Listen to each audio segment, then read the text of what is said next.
আমি আপনাদেরকে একটা জিনিস দেখাই। আমি একটু আগে এখানে একটা ট্রেড প্লেস করেছিলাম, হ্যাঁ? আপনারা ইউটিউবে গেলে লাইভে ভিডিওটা দেখতে পারবেন। ট্রেডটা কী করেছি এইখানে সেম স্ট্র্যাটেজি আগের আমি যে বুক লিখতেছি এই বুক অনুযায়ী সেম স্ট্র্যাটেজির উপর ভিত্তি করে এই ট্রেডটা নিয়েছি। মার্কেট উপরে গিয়েছে, এখান থেকে যখন নিচে এসে এটা 15 মিনিটের টাইম ফ্রেমের ক্যান্ডেল, হ্যাঁ? এই দেখেন 15 মিনিটের টাইম ফ্রেম, ঠিক আছে? সো মার্কেট কী করেছে এইখান থেকে আপনার নিচে এসেছে এবং এই যে ইন্ডিকেটরটা আছে ইএমের এই ইন্ডিকেটরের নিচে ক্যান্ডেল ক্লোজ করেছে এবং আমি এখান থেকে নিশ্চিত হয়ে গেলাম যে মার্কেট এখান থেকে আরও নিচে যাবে।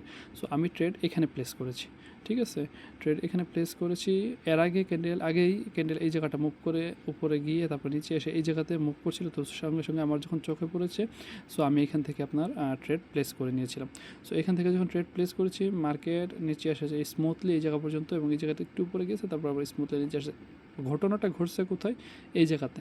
বেশিরভাগ জায়গাতে মানুষ যে জায়গাতে ট্র্যাপ হয় মার্কেট কী হচ্ছে এখান থেকে নিচে এসেছে একটা মোটামুটি একটা ভালো মুভ দিয়ে আপনারা লাইভে দেখতে পারবেন। লাইভে আমি অলরেডি শেয়ার করে দিয়েছি, আপনারা লাইভটা দেখতে পারেন ইউটিউবে গিয়ে, ঠিক আছে? তো এইখানে যখন নিচে এসেছে, নিচে এসে এখান থেকে ক্যান্ডেলটা বড় একটা মুভ করে এখানে অনেকেই আছে এইখানে সেল করে দিয়েছেন, সেল করার পর ওনাদেরকে ট্র্যাপ করে ওনাদেরকে লিকুইডিট করে এখান থেকে লিকুইডিটি নিয়ে মার্কেট আবার নিচের দিকে চলে আসছে। ঠিক এখানে একটা যদি স্পাইনিং টপ তৈরি করছে, এই স্পাইনিং টপ কোনো এতটাও আপনার স্ট্রংলি হয়নি, যার কারণে এখান থেকে মার্কেট আবার গেছে একটু উপরে গিয়ে তারপর এখান থেকে আবার বড় একটা হিউজ একটা মুভ দিয়ে মার্কেট নিচের দিকে চলে এসেছে এবং আমার টেক প্রফিটটা এইখানে ছিল, এই বরাবর ছিল। সো এইখান থেকে মার্কেট আমার টেক প্রফিটে টাচ করে ফেলেছে। সো এটা মূলত সাইকোলজিক্যালি এই জায়গাটা অনেকটাই কষ্টসাধ্য ছিল মেনটেন করা বা ম্যানেজ করা বা নিজের জন্য সহ্য করাটা।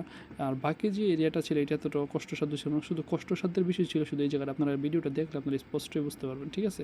সো এখানে দেখেন আরেকটা ক্যান্ডেল তৈরি করছে, যে ক্যান্ডেলটা এটা যদি রেড ক্যান্ডেল তৈরি করতো এবং এই ইএমএ ইন্ডিকেটরের নিচে যদি ক্যান্ডেল ক্লোজ করতো তো আমি এখান থেকে আরেকটা সেল পজিশন নিতাম, কিন্তু মার্কেট কী করেছে এটার উপরে ক্লোজ করেছে এবং একটা ড্রাগন ফ্লাই ডোজি বানিয়েছে, যার কারণে আমি এখান থেকে আর এখন কোনো ট্রেড প্লেস করছি না। ওকে, সো এখান থেকে কিছুটা উপরে যাওয়ার সম্ভাবনা আছে এবং এটাকে আবার রিটেস্ট করার সম্ভাবনা আছে। ওকে, ভালো থাকবেন।